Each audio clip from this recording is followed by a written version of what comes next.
আজ এই দিনে ত্রিভুবনে তুই ছাড়া আমার আপন বলতে কেউ নেই রে প্রিয়।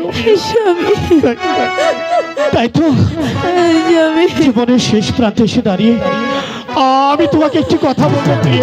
বলো স্বামী, কি কথা বলবে? সত্যি করে বলো তো, তুমি কি আমাকে ভালোবাসো?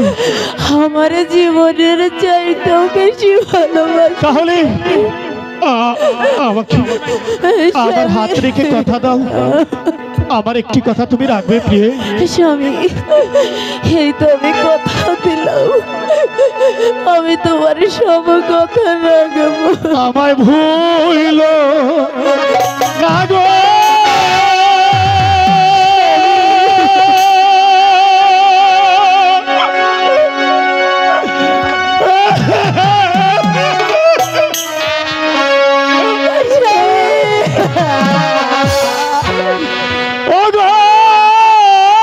প্রাণ প্রিয়